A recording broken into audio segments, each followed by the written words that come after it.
So we've heard quite a bit at this meeting about the developmental origins of adult health and disease. There's a very convincing body of literature that relates birth size and patterns of postnatal growth to later obesity and non-communicable diseases, but also to human capital, and by that I mean height and earnings and schooling. The objective for my presentation today will be to provide us with a framework for thinking about how infant and young child feeding and growth may be related to adult outcomes by looking at the evidence relating specific feeding and growth patterns to later health, and then considering the pathways through which infant feeding and growth operate. Infant feeding is important in influencing later outcomes, both, as we've heard today already, through its effects on growth and body composition. But I think it's also important for us to consider how infant feeding may operate through a pathway that's independent of body composition and obesity. So we'll take a look at some examples of different types of feeding that can operate both through growth and body composition and independently. Here I'd like to make a distinction between programming and tracking of risk. For example, we know that early diet, infant and young child feeding, can predict adult diet, and adult diet can predict increased risk of non-communicable diseases. The question is, how much of this is programmed versus how much of it is tracking? Here we can recognize that there are shared underlying determinants of diet and health-related behaviors. So for example, patterns of food availability and cost, maternal knowledge about healthy diets, etc., can operate at all phases. So when we see a link between early diet and later outcomes, we don't know whether it's the early diet per se that matters, or whether it's the continuation of the effects of these underlying factors operating throughout childhood. And this is one of the big challenges that we have in interpreting many of the studies of whether or not there's a programming effect or tracking of risk. If there's a programming effect, early diet can perturb systems morphologically or physiologically, can alter regulation at one phase, and this can alter susceptibility to inputs at future ages. So if there's actually a change in physiology or a change in anatomy that's persisting over time, then we can see this in the context of a programming effect. It's highly likely that both programming and tracking is occurring when we see these associations between early feeding and later outcomes. There are many long-term effects demonstrated, but a lot of methodological challenges based on the research. When we look at adult outcomes, there's a long time period between the exposure and the outcome. And very often, many of our epidemiological and observational studies lack data throughout childhood, so that we can't tell, for example, whether the baby who's exclusively breastfed is weaned onto a diet that is of higher quality than the baby who was not breastfed. Moreover, the complexity of diet makes the isolation of very specific dietary patterns or components very difficult. Food composition also changes over time. So, for example, if we're looking at individuals who are now older adults, the alternative to breastfeeding at the time they were infants could be quite different in terms of its composition than today's infant formulas. For example, the sodium content of infant foods has decreased over time, and the additives or ingredients in mixed dishes that infants might be given have also changed over time. There's also a great deal of heterogeneity in responses to diet or dietary components. We've already seen some evidence of sex differences, and it's also possible that there is programming or susceptibility based on prenatal exposures. So the effects of one aspect of diet may also be exacerbated or mitigated by another. And we've heard quite a bit about the role of breastfeeding versus formula feeding, and there's an extensive literature on this in relation to obesity, hypertension, hyperlipidemias, etc. I think the role in obesity prevention is one of the most controversial. On my left, you see this is a review that was written by a group in Brazil on the evidence of the long-term effects of breastfeeding, and this is a World Health Organization monograph that concluded that breastfeeding may have a small protective effect on the prevalence of obesity. And this has become part of the conventional wisdom. You can see, you may not be able to read the small print, but it says breastfeeding for 6 months may help reduce your child's risk for childhood obesity. And this is part of an ad campaign that the US government put out to promote breastfeeding. And it was obviously a very eye-catching ad, but it buys into the notion that breastfeeding protects against obesity. However, we know that there are, again, many methodological challenges in observing these long-term relationships. A lot of the data on breastfeeding comes from observational studies, where there's reporting bias, misclassification of feeding, different comparison groups. And one of the major problems that's been identified is residual confounding. That is, there are some unmeasured characteristics of women who choose to breastfeed that are quite different from those who choose not to breastfeed, and it's really those factors that influence obesity to a greater extent than the content of the milk per se. So there are quite a few reviews that conclude that there are either small effects or no effects on most long-term non-communicable disease outcomes once you account fully for confounding. However, there are other studies that show a dose response with anywhere up to a 20 to 25% reduction in later obesity risk. So you'll hear, even at the same meeting, different conclusions drawn about the long-term effects of breastfeeding on obesity. One of the better-known recent studies, which has tried to address the residual confounding challenge, was done in Belarus, where there was a randomization to breastfeeding promotion. Obviously, it's not ethical to randomize individual infants to breastfeeding or formula feeding, but this study randomized to promotion. And in that study, after 6.5 years of follow-up, there were no differences in height, BMI, waist circumference, skin fold thickness, or blood pressure in the group that was randomized to enhanced breastfeeding promotion compared to the control. However, they did show an effect on reduction in GI infections, eczema, and improved cognitive ability. So this demonstrates that there really were biologically important differences, but they did not play out in the context of obesity and non-communicable diseases. So I think this is a question that's still open, and you will continue to see some controversial and inconsistent results. There's also a fair amount of inconsistency about the long-term effects of the timing of introduction of solid foods. This cannot occur independent of the duration of breastfeeding, for example, or the exclusive breastfeeding. And the results from very diverse studies are quite different with their conclusions with respect to obesity as the outcome. Some report increased risk of obesity with early introduction of solid foods. And one of Dr. Michelson's studies noted a reduced risk of obesity at age, should be 42 years, but not at younger ages, in relation to the age when spoon feeding began. So here's an example of a study that has taken the early feeding exposure and looked at it in a very long-term context. Another study found reduced odds of obesity at age 10 if the introduction of solid foods was delayed. And then another study actually shows us that there are differences in the timing of solid food effects on obesity depending on whether or not the children were breastfed or not. And so here is a recently published study showing no effects of the age of introduction of solid foods in breastfed infants. As you can see, the light gray bars are all identical in terms of the percent obese, but introduction of solid feeding in formula-fed infants was associated with a much higher percent obesity in 3-year-old infants, suggesting quite different effects depending on whether you're breastfed or not. An important question in this light, and one that was raised in one of the presentations this morning, is whether or not maternal feeding choices represent a response to infant growth patterns.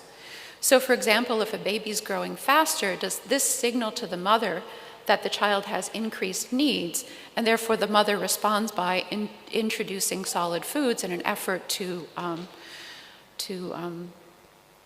meet the perceived needs of the baby? For example, in one of the studies that we've done on a cohort in North Carolina, we found that feeding solids to babies at a younger age is a response to having a fussy baby.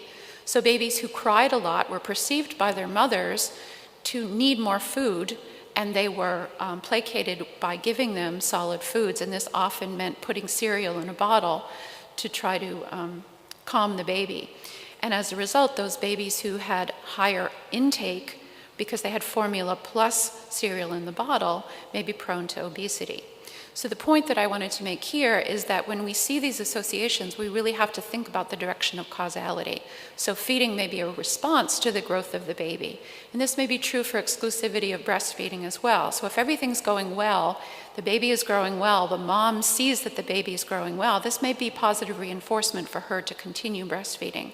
Whereas a baby who's faltering may be perceived as a mother by the mother as having inadequate intake, and then she may introduce other foods. So we have to think about this as a bidirectional relationship. So what are some other examples of infant feeding that may relate to adult disease risk? Well, one of them relates to sodium intake, and this may be one of those pathways that's independent of body composition. Early high sodium intake may influence the kidney or alter the handling of renal solute loads, sodium in the kidney, and this may result in increased blood pressure. Another pathway might be through high early sodium intake and the development of a salt preference, leading to a high salt intake and later increased blood pressure. And there's not very many studies that address this topic, but there was a trial of Dutch children who were given formula plus weaning foods that differed threefold in sodium intake. And when they were followed up at age 1, there was a small effect on blood pressure between the higher sodium and the lower sodium control groups, favoring higher blood pressure in the group that had higher sodium. But this was only seen in the groups stratified by heart rate. So this is a bit of a confusing study, but it is one of the few out there that suggests that there's an effect of early sodium. We've also heard in this meeting about gut flora, and this is another way that early feeding might influence later outcomes.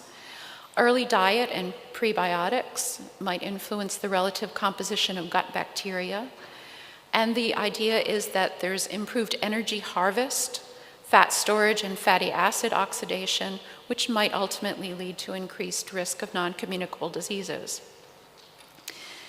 The evidence on this in terms of the long-term consequences is very limited, owing perhaps to the recency of the evidence that's accumulating about the effects of gut flora on obesity. So we don't have any really good studies that have involved looking at the gut bacterial composition and relating that to adult outcomes, just because the technology hasn't been around long enough to do that. But there may be some association between gut flora and the regulation of the intestinal cells that influence gut hormones, which can have an effect on body composition. We know that there is a change in microflora in response to infant feeding. There's evidence from animals that a high-fat diet favors more of the firmicute bacteria that are associated with obesity, and a reduction in the bifidobacteria. And in humans, we know that breastfed babies have more bifidobacteria, and the composition changes with formula and other foods. So it's possible that there are long-term consequences related to obesity pathways and other effects on inflammatory responses that may relate to non-communicable diseases. We've already heard quite a bit about protein and body composition, and there's extensive work by Bert Kolesko and his colleagues, and we've just heard also from Kim Michelson, so I won't talk more about this particular pathway. There's also pathways involving protein that may act independent of energy balance. For example, the amino acid composition of the diet may influence insulin signaling and diabetes risk. And there's also metabolomic research that suggests that levels of plasma branch chain amino acids predict diabetes. So it's not only the protein content overall of the diet that may matter, but the specific protein composition. A very recent study that was just presented at the Obesity Society meetings in the US also suggested that amino acid composition of the diet may influence satiety. So in particular, the glutamine content of the formula fed to infants may increase satiety. So Dr. Julie Minella found that by adding glutamate to infant formula, the child consumed smaller amounts of formula, and she concluded that there was a satiety effect of glutamine. So this is another interesting pathway to think about, although there's not a great deal of evidence. So we've heard a little bit from Kim Michelson earlier about the effects of fat on later obesity, but there may be pathways whereby fat intake influences non-communicable diseases independent of body composition. Perhaps the best known study in this regard is the STRIP study in Finland that demonstrates that total and saturated dietary fat intake in infancy results in lower serum cholesterol, LDL cholesterol, and triglycerides in children up to age 14 without affecting height, weight, or BMI.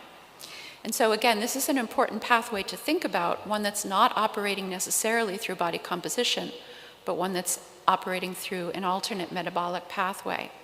And this is a concern because worldwide we know that there's an increase in plant oil consumptions, and that's increased the N3 fatty acids and the ratio of N6 to N3 fatty acids. And there's also an association between high N6 fatty acids and altered immune function, and the differentiation of pre-adipocytes and changes in fat deposition patterns. So again, here's something else that we need to think about. It's not just the total fat in the diet, it's the fat composition of the diet, just as we showed previously that it's not just protein, but the amino acid composition. There are fat intake pathways that are operating through adiposity, but the evidence here is quite limited. There's relatively little information about high carbohydrate diets and their long-term effects. There's some suggestion that a high carbohydrate diet consistent over multiple ages can alter pancreatic beta cells and increase insulin secretion, leading to increased diabetes risk. But none of the studies have found any strong evidence of factors such as the glycemic index or glycemic load in the diet, and that's based on one of the few studies that looks at glycemic index in the long run, the Donald study in Germany. Now, as I mentioned before, there's an effect of glutamine. There may also be effects of other taste or food preferences that develop early in infancy and then track into adulthood. So for example, early exposure to specific tastes can influence the development of food preferences. With those preferences, there might be increased consumption of preferred foods and increased energy intake relative to needs.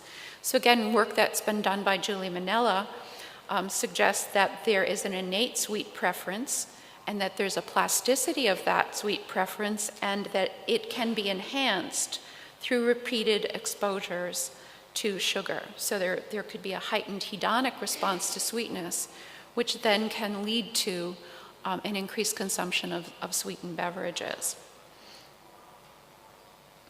And then there's also an interesting new literature on food addictions.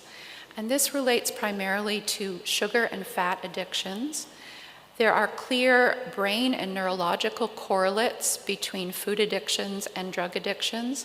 And there's some very interesting neuroimaging studies that show that the pathways that are involved in overeating and in drug addictions may be similar.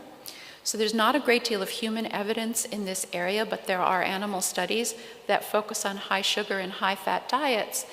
And they do show that there is change in the brain that's very similar to what we see with addictions. So the question is whether or not early exposure to particular diet patterns can influence brain chemistry, and regulation of intake later in life. And then the last aspect of diet that I'll mention is the form of the diet, liquid or solid. There's a high reliance on bottle feeding with sugar-sweetened beverages in some areas of the world, and this may decrease the ability to self-regulate energy intake because in general there's not as good a compensation for energy intake when it's provided as a beverage versus a solid food. And so the question is, by putting soft drinks or other drinks in bottles for infants, are we contributing to their increased consumption relative to needs? So it's something to think about in terms of not only what goes in the bottle, but the mode of feeding. Meal frequency can also be an important risk factor, with more frequent meals thought to be beneficial for body composition because of a lower postprandial glucose and insulin response, and also through potential satiety pathways. So the key messages for this part of the talk then are that early diet may influence long-term risk of developing non-communicable diseases through multiple pathways. Some of them are direct effects on body composition.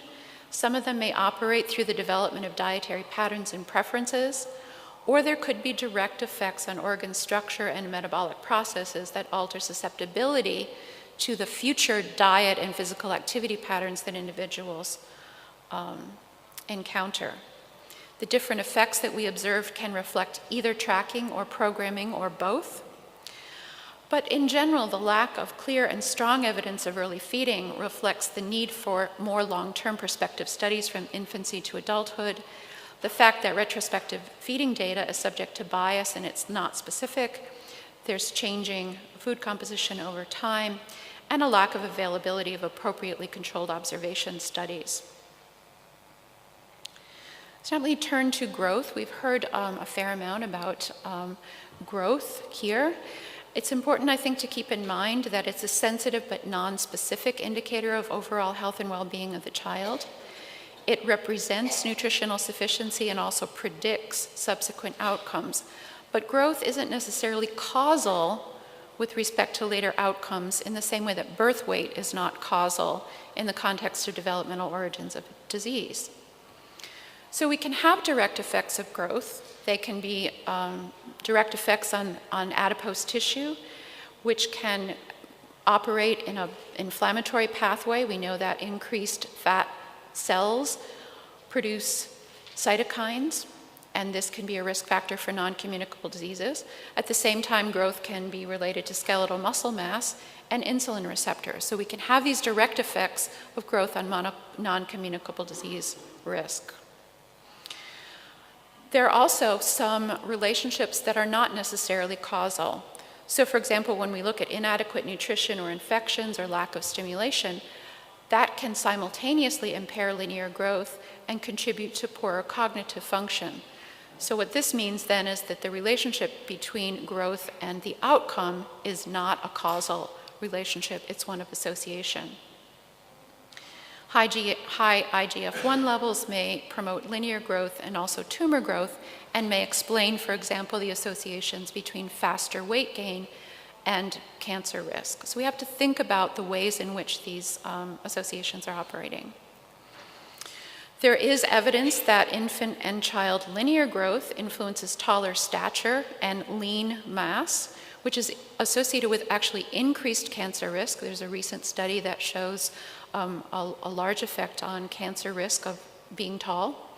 But at the same time, tall stature is associated with reduced coronary heart disease morbidity and mortality, better human capital outcomes, and improved birth outcomes in the next generation.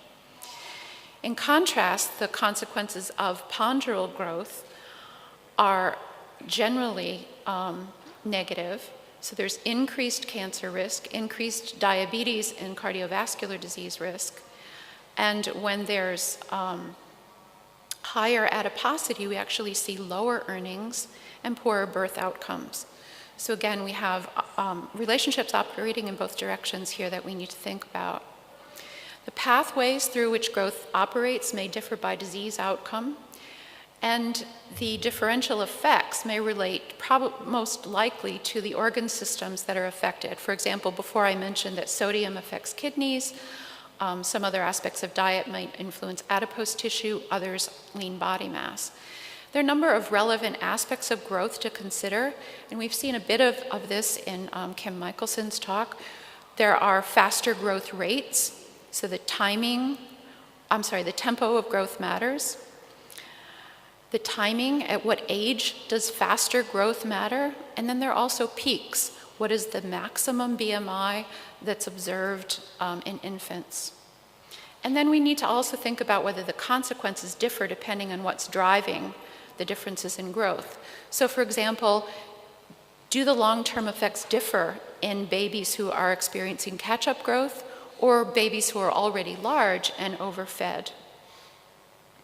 Well, there are quite a few studies that relate rapid growth to later obesity risk, and it's been a challenge to characterize rapid growth. By and large, many studies will look at centile crossing, and they characterize rapid growth as an increase in a z-score greater than 0.67 units over a designated interval.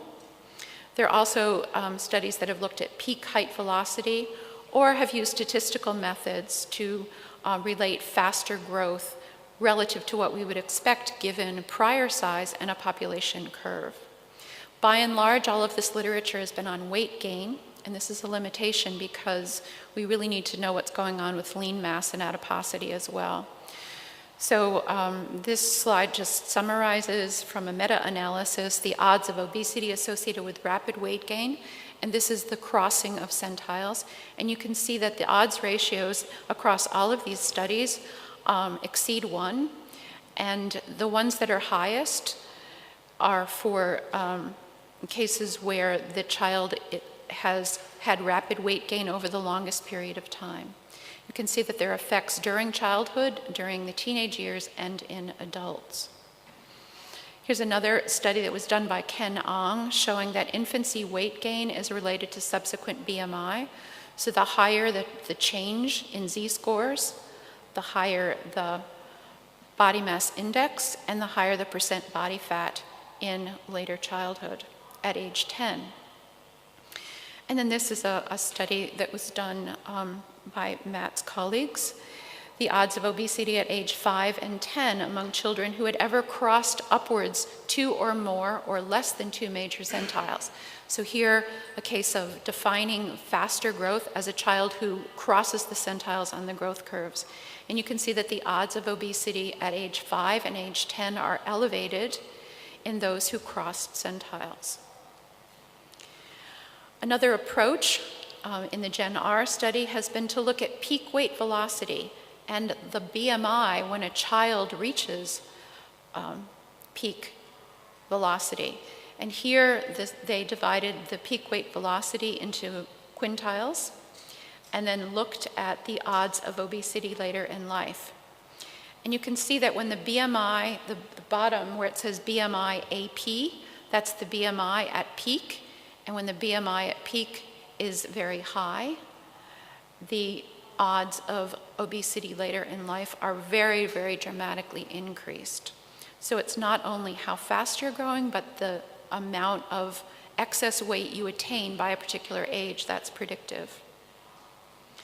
So these BMI peaks and troughs are very important, and we heard earlier about the adiposity rebound, and it's been suggested that later and higher BMI peaks in infancy predict later body mass index. These are BMI trajectories that capture infant characteristics in a study that I've been involved with for the past several decades. These are data from Filipino infants between birth and 24 months of age. And what we did here is to develop BMI trajectories, and these summarize the BMI patterns of infants. And each one of these represents a different percentage of the population, and the dotted line in the middle is the WHO 50th percentile. And so these capture interesting information. This low BMI trajectory here is short mothers with a low BMI, high parity, and they do not exhibit rapid weight gain, and they have relatively high morbidity. And in contrast, this group of infants had tall mothers with low parity. They were relatively wealthy and had low morbidity. And then this group had a high rate of SGA, and you can see that they had very fast growth rates early on. They had rapid BMI gain, and they were exclusively breastfed the longest. So these trajectories of BMI in infancy actually capture a lot of information about the exposures of the child. And then they track. So this group, this pink group that had the fast growth rates early on, ends up with the largest body mass index in adulthood, but also the largest lean mass. And this group at the bottom ends up with the lowest body mass index. So this is an example of tracking. And so the information that BMI gives us about infancy helps us to predict what's going on later. Timing is important. This shows you work that was done by Johan Eriksson and recently published in the AJCN. And this is the growth in BMI, height, and weight of men who later developed coronary heart disease. And the main message, I think, of this slide is to show you that those who developed disease later were relatively smaller early. And you can see that during the childhood years, they accelerate quite dramatically compared to the cohort. So early infancy wasn't a risk factor here, but as we move into mid-childhood, that time period becomes important. And here's another study that shows you the effect of an increase in weight gain at different intervals during infancy on body composition later on. And if you look across the red bars, you'll see that faster weight gain at 3 to 6 months predicts later BMI, fat mass index, and waist circumference to a greater extent than earlier. I'd like to also mention a study that I've been involved with more recently, where we're looking at the impact of early growth on lifelong health in 5 cohorts in developing and transitional countries around the world. And this is a collaboration called Cohorts. And these studies are in Guatemala, in Brazil, India, South Africa, and the Philippines. And we have been particularly interested in looking at when faster growth matters. And you've heard earlier about the importance of the first 1,000 days. And there's concern in low and middle income countries about the promotion of faster growth in infants. Clearly, we want those infants to recover from growth retardation, but the key question is whether or not by promoting faster growth for recovery from being small for gestational age will increase their later risk of non-communicable diseases. So faster relative length gain is really important in these contexts for later adult stature. So 50% of adult stature is attained by age 2. And in cohorts, this pool data from these 5 countries, growth in the first 6 months of life was most strongly associated with adult stature. And this graph actually shows you the effect sizes of regressing adult height on weight versus length. And you can see that the major contributors to adult stature are faster linear growth very early. So it's important that we promote faster linear growth or adequate optimal linear growth early on if we want to achieve optimal adult stature in these contexts. However, there is a cost, and this is a summary of the 5 studies, and the individual dots are the results of stratified analyses, males and females in each of these settings. And the first panel shows you the association between birth weight and adult blood pressure. And here we see some variability across the studies, but relatively no effect of birth weight on later blood pressure. This is linear growth. Faster linear growth is associated with slightly higher blood pressure when it's between birth and 2 years. But what we really see over here is a dramatic increase in blood pressure when the faster growth is occurring between ages 4 and adult. So what we have concluded is that the trade-offs of promoting faster growth early on are important to consider. The growth, particularly in height, is critical early on, and there is a slight increase in the risk of higher blood pressure with faster growth early, but it's primarily in the mid-childhood to adult time period. So we shouldn't worry too much about trying to promote catch-up growth in the kids. So this is my final data slide, looking at the relative importance of weight gain compared to linear growth for young adult outcomes.